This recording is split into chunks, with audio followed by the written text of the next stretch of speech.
जय माँ काली, जय काल भैरव साधकों। रहस्यमय तंत्र साधना चैनल में एक बार फिर से आपका स्वागत है। आज हम मंत्रों में ध्वनि का महत्व समझेंगे। मंत्रों में ध्वनि का एक विशेष स्थान है। भोजपत्र, कागज, चांदी, तांबा व स्वर्ण धातु के पत्रे पर खुदा हुआ या लिखा हुआ मंत्र का स्वरूप ही वास्तव में यंत्र है। इस पत्रे वाले मंत्र को याद रखने का साधन भी कहा जा सकता है। यथार्थ उच्चारण आकाश स्थिति वायु के माध्यम से कंपायन तरंगों से जो आवृत्ति बनती है और उसका जो ज्ञान, जो पहचान स्वयं आत्मज्ञान द्वारा हमें होता है, वही ज्ञान व फल हमें उस यंत्र की पूजा से भी मिल सकता है। मंत्रों की तरह ही यंत्रों में भी अलौकिक कार्य की शक्ति छिपी रहती है। उसी शक्ति से भोजपत्र, कागज, तांबा, चांदी, जो भी धातु यंत्र के लिए प्रयुक्त की जाए, उसमें चमत्कारिता स्वयं ही आ जाती है। चमत्कारिता साधक के आत्मशक्ति को प्रकट करके उसे लाभान्वित किया करती है। वास्तव में यंत्र मंत्र का विषय तो साधु, सन्यासी, तपस्वियों का विषय वासना से दूर त्यागी लोगों का होना चाहिए, क्योंकि यही लोग इस चमत्कार से अपना व दूसरों का भला करने में सक्षम हो सकते हैं। फिर भी आज के भौतिक युग में साधारण लोग भी साधना द्वारा स्वार्थ से परे हटकर के परोपकार कर सकते हैं। ऐसे लोगों को आज भी निश्चय मनवांछित फल मिलता है। ध्वनि के महत्व को साधक अब आसानी से समझ गए होंगे। इसलिए सफलता के लिए यह आवश्यक है कि साधक मंत्रों का बार बार आवृत्ति करके उसमें चमत्कारिक शक्ति भर करके लाभ उठा सकते हैं। मंत्रों में देवी देवताओं का संक्षिप्त नाम। मंत्रों में देवी देवताओं का पूरा नाम प्रयुक्त न करके केवल उनके संकेत यानी कि संक्षिप्त नाम से भी काम चलाया जा सकता है। जैसे राम के लिए राम, गणेश के लिए गम, हनुमान जी के लिए हम व दुर्गा जी के लिए धूम अक्षर का संकेताक्षर का प्रयोग किया जाता है। ओम बीज परमपिता परमात्मा यानी ब्रह्मा विष्णु महेश की शक्ति का प्रतीक है। यही नहीं, ओम शब्द सृष्टि, स्थिति और संहार तीनों कार्यों का भी बोधक है। अक्सर कथा कीर्तनों में ओम या ओम नमः शिवाय, हरिओम आदि शब्दों का बहुतायत में प्रयोग किया जाता है। मौन पाठ के स्थान पर लोग स्वर पाठ का अधिक प्रयोग करते हैं। मंत्रों में बीजाक्षरों का प्रयोग। चूंकि देवी देवताओं का संकेत नाम मंत्रों में प्रयोग किया जाता है, इसी संकेत नाम को बीज भी कहा जाता है। ह्रीं, श्रीं, क्रीं, ऐं ये सब बीजाक्षर है। इनको कर्मश माया बीज, श्री बीज, काली बीज और सरस्वती बीज भी कहा जा सकता है। मंत्रों के अंत में होम, वर्म बीज, हम, कुंज बीज और फट नामक अस्थि बीज लगाया जाता है। मंत्र की सिद्धि के लिए या देवता की पूजा के लिए इन बीज मंत्रों यानी संकेतों का प्रयोग किया जाता है।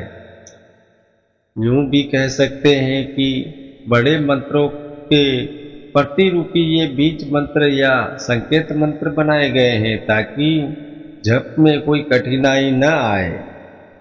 बड़े मंत्र लंबे होने के कारण उच्चारण में कठिनाई आ सकती है, परंतु संक्षिप्त मंत्र या बीज मंत्र तो साधारण से साधारण साधक भी सरलता से कर सकता है। बीज मंत्रों की तरह ही बीजाक्षर भी विभिन्न देवी देवताओं की शक्ति रखने वाले होते हैं। मंत्र साधना साधक को शक्ति प्रदान करके उसी देवी देवता के अनुरूप कर देती हैं जिसकी वह साधना कर रहा है। अंत में साधक को मनवांछित फल मिलता है। उदाहरण के लिए महामृत्युंजय मंत्र। महामृत्युंजय मंत्र के लंबे जाप की बजाय साधक यदि ओम ह्यूम श बीज मंत्र का जाप किसी भी समय श्रद्धा से करे तो उसे पूर्ण व लंबे महामृत्युंजय मंत्र जैसा लाभ मिलता है। अब साधना में आवश्यक बातें। मंत्र जप साधना में सिद्धि शुद्धि व काल यानी समय मास दिन तिथि नक्षत्र पक्ष व ऋतु का विशेष महत्व है। अतः साधना के लिए तन मन का शुद्ध होना अति आवश्यक है।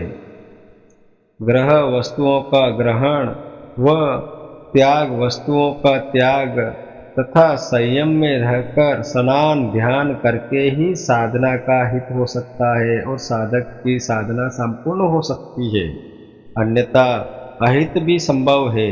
ध्यान रहे, एक बार प्रारंभ किया हुआ अनुष्ठान बीच में भंग नहीं किया जा सकता है और ना ही उनकी जप संख्या कम की जा सकती है। हाँ, नियमानुसार बढ़ाई जा सकती है, कम नहीं की जा सकती। साधना के समय पूजा पाठ नियमित होना चाहिए। धरती या काठ के पट्टे पर सोना चाहिए, चारपाई पर सोना वर्जित है। मंत्र के स्थान। मंत्र साधना के लिए मंदिर गुरुद्वारा मस्जिद यानी कोई भी पूजा स्थल, सिद्ध स्थान, पीपल वृक्ष, तुलसी का पौधा, गुफा सुरंग पुष्प वाटिका व नदी दरिया आदि को चुना जा सकता है। अगर ये सब संभव न है तो घर में कोई रोशनीदार कमरा और साफ सुथरा कमरा हो तो उसमें भी आप साधना कर सकते हैं। उसमें आप दोपहर हो या रात विभिन्न रंगों के कपड़े पहनकर किसी बाहरी का भय तो नहीं होगा, काम भी सहज हो जाएगा। इसी प्रकार जहाँ नदी के किनारे आधी रात की साधना है, वहाँ अपने ही घर में पानी की टंकी या नल का पानी खुला छोड़ दे, वह वैकल्पिक व्यवस्था में काम करेगी और नदी का काम चलाया जा सकता है। मंत्र साधना में साधक का मन सर्वथा शांत व एकाग्र होना चाहिए। यही एकांत स्थान में साधना करने का उद्देश्य है। एक बार साध्य देवी देवता इष्ट देव साधक की सत्यता की परीक्षा लेने के लिए कुछ उपद्रव भी उपस्थित कर सकते हैं। मन को स्थिर रखना है। स्थिर मन का साधक ही सिद्धि को प्राप्त कर सकता है।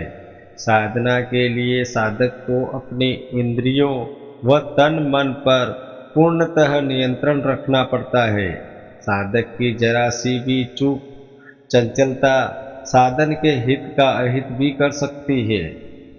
अतः साधना में लगन से पूर्व साधक हर प्रकार के दृढ़ निश्चय करके ही साधना आरंभ करे।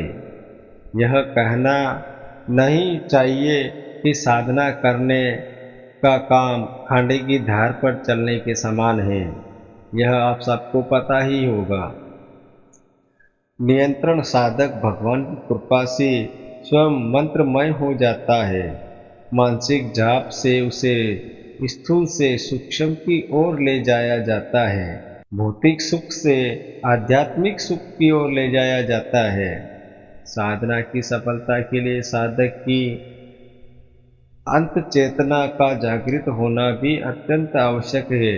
अंत चेतना के लिए अष्टांग योग अथवा अष्टांग नियम का पालन करना अति आवश्यक है।